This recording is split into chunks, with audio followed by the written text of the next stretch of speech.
BoDean 52, how are you, folks? I'll tell you what, there's been a lot of motorcycle breakdowns, it feels like, lately. I just had a buddy that was supposed to meet me for breakfast and a nice ride, and he called me and he says he's broken down on the side of the road. Well, no rider left behind.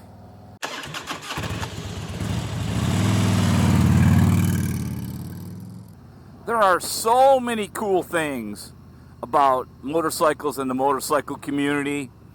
And what got me thinking about this today was I have a buddy, actually started off as a client, a business client of ours, and became actually a very good friend. And a lot of it was around motorcycles to start that connection with us.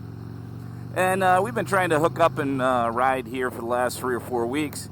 Finally sent me a text and said, dude, Saturday, we're going to ride. Of course, sent me a text, it's going to rain. And I call him a name, which probably isn't good since he's a key client of ours. But since he's a friend, you know how that goes. So we decided to do it today. This is a Sunday morning. And he says, let's meet for breakfast. I said, okay, here's where we're going. So as I'm pulling out of my garage this morning, I get a text. It says, battery dead, update 5 minutes. Huh, all right. So I'm sitting in my driveway going, should I go? Should I not go? Should I go? Should I not go? So I'm like, heck. It's a great breakfast. I get a ride there, 40 minutes anyway. What could go wrong? So he sends me a message. I'm halfway there and says, hey, my ETA is 10:20. Going to be 20 minutes late. I'm like, awesome. Fill up on gas. I get there. Go in, get us a seat. And I get my phone rings. I pick up the phone. He's like, Bob, I'm broken down on Jackson Road. I'm like, shit. And he's like, it's still got to be the battery thing. And I'm like, okay.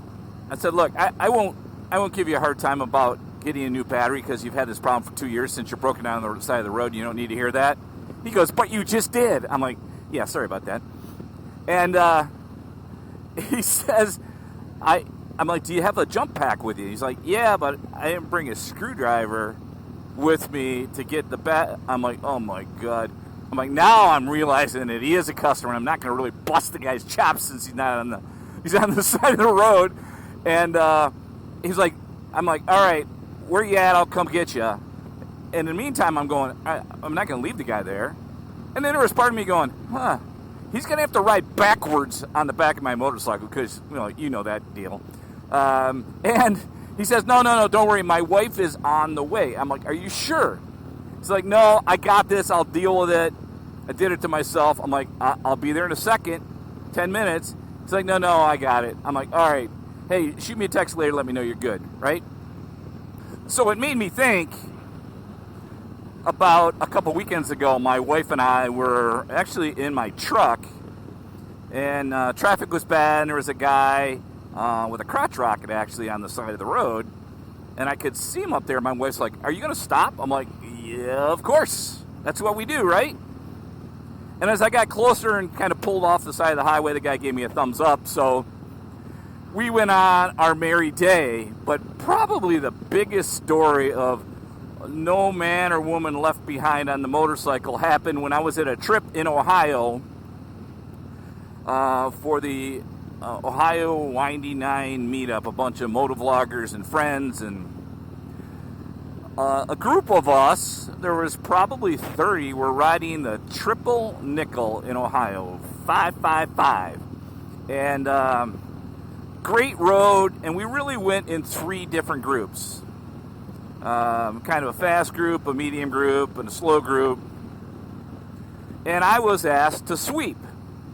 So I'm like, hey, that's great. I'm always glad to do that, and makes great video too, right? So I'll link that video, by the way, because it was an epic motorcycle trip. And I don't use that word epic much, but this one was pretty special. I'll leave that at the end of this video where you can click on it and go see it. But we were riding, and our group was probably, I would say, 7 or 8 of us.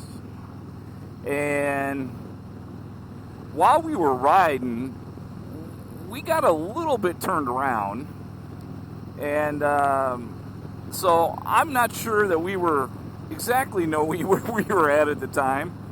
But a guy in front of me, his name is Dave. He goes by Harley Diners and Rides. I'll also leave a link to his channel in the description as well. Was riding in front of me.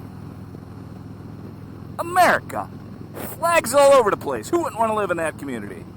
For sure. So, Dave was riding in front of me. Yeah, I know.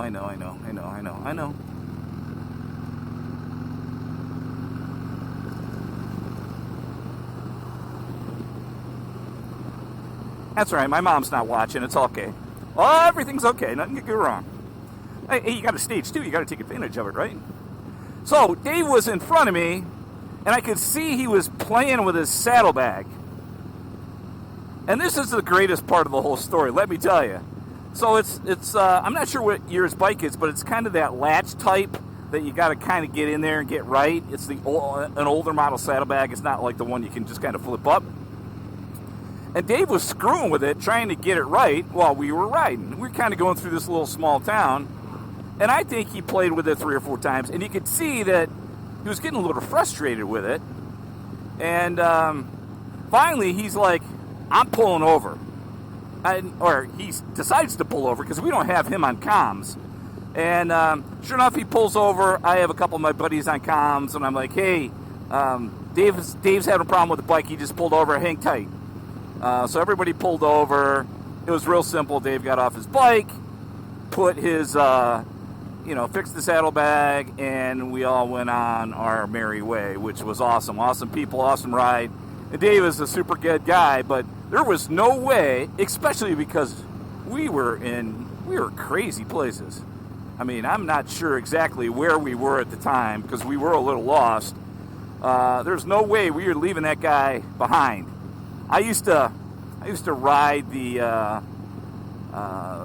some mountains in West Virginia with some buddies on dirt bikes and quads, and we used to always say, hey, you get lost, no man leaves, nobody stays on the mountain, we're all coming down together, right? So we were not leaving Dave, which was cool, and there's so much of that, and so many times that we just help each other, we become friends with people, that it just makes me proud to be part of our community. And the best thing of the whole story is Dave of Harley Diners and Rides now has a new road name. That's right, thanks to me. He's called Saddlebags. That's right. So when you go to his channel, Harley Diners and Rides, check out his stuff. I know you'll subscribe because he's a good guy and has a great channel. But please, don't refer to him as Harley Diners and Rides or Dave. His name is Saddlebags. As a matter of fact, I wanted him to make it legal because he is now Saddlebags. So if he doesn't get a patch for his vest sometime soon and I see it in one of his videos, I'll be making one up and sending it to him. You can count on that. All right, folks, that is it for BoDean 52. Appreciate you checking in on the channel. You all be safe out there. Make sure we take care of each other. Definitely appreciate all of you that check this middle-aged guy out talking himself on a bike. Appreciate that for sure. And be safe, check on a friend, and we'll see you on the next one. Bye-bye.